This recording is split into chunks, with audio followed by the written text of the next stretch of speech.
injury happened to the hand the other night? I don't know specifically. I know I tried to go for a steal at some point and felt like I jammed it like you normally do in playing basketball, and it just blew up overnight.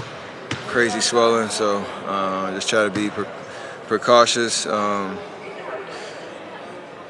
knowing kind of where we are in the season and not let this linger for too long. So hopefully, healing process will continue as I go through the road trip.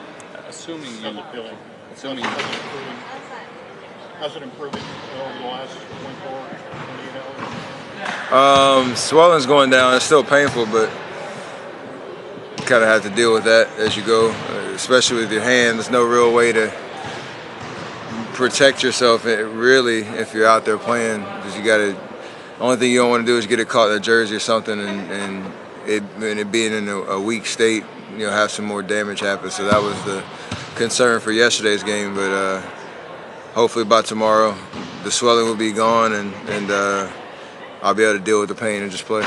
assuming that you play tomorrow, you'll face Lonzo Ball for the first time. What have you thought of just him as a rookie development, obviously on the hoop block, kind of around everything, the first couple of months of his career?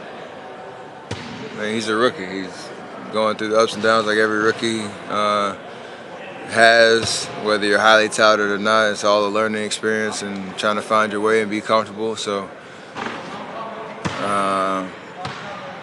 yeah, that's basically my perception is he's working through that. And I've always said I know he's a great talent. I think he loves to play basketball, so he'll be able to fight through all that and have a great career. But hope you didn't judge me off my first 20 games in the league either. It must be tough when guys keep telling him he needs to change his shot. I mean, that's pretty basic stuff. He's not the first person that the peanut gallery kind of wants to chime in and tell people how to play the game. So at the end of the day, he's made shots shooting like that before. I'm pretty sure you can figure it out what that means in the NBA game. But yeah,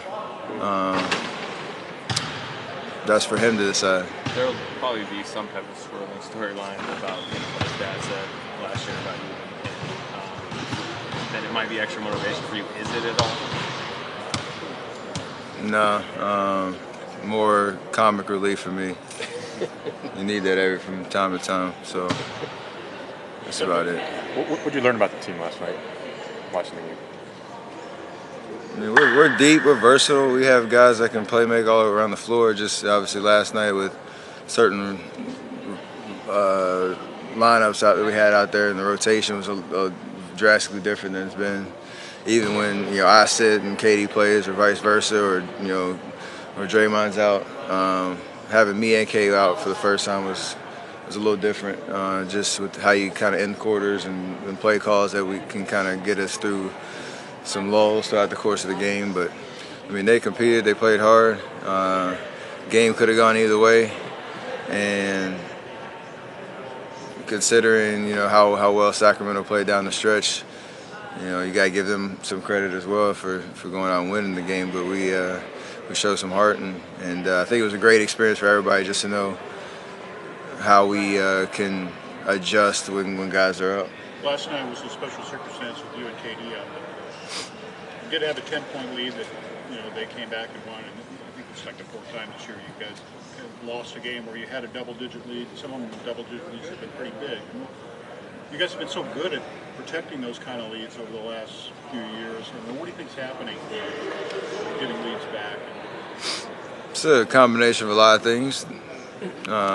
Defensive lapses that give the other team confidence, and they take advantage of it.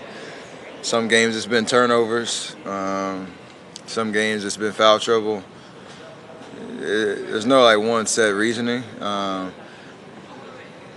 it's a good learning lesson for us throughout the course of the season that value those leads, value our approach no matter what the score is, and figure out how to close games out. So we're going to need that down the stretch of the season, and even in the playoffs when you jump on a team early, and you got to figure out how to sustain that for 48 minutes. But I'm not really worried about that per se, because I think it's been different things each time, and there's no real glaring kind of weakness at all. It's kind of what Steve said. He said you guys aren't really stepping on people's throats like you have in the last couple of years, but eventually you're going to have to get back to that. For sure.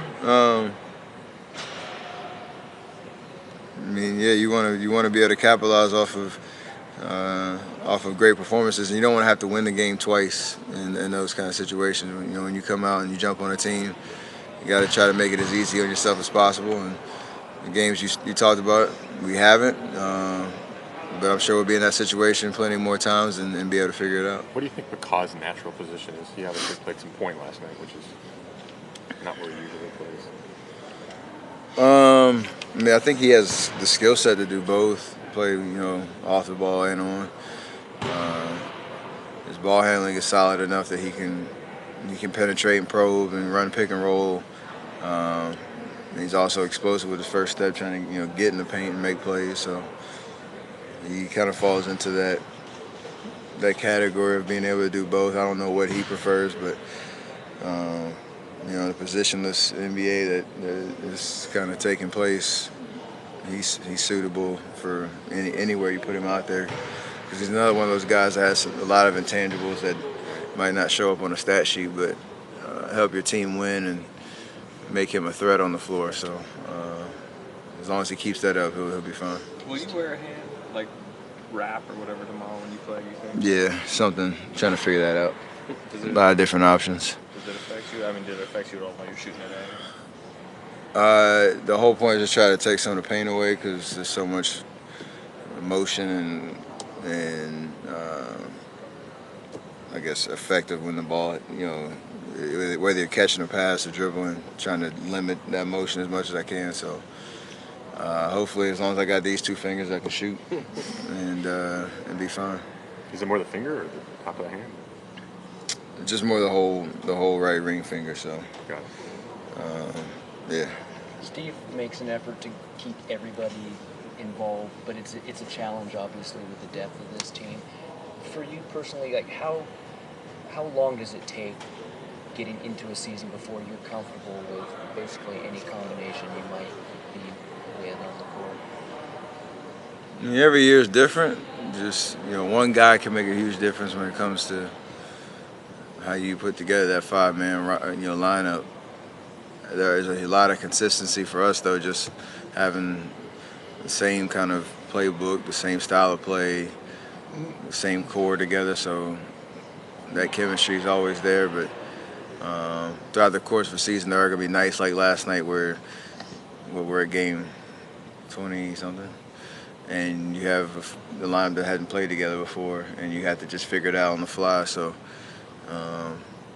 that kind of just comes with the territory. But I feel like we're in pretty good shape where we are right now. Just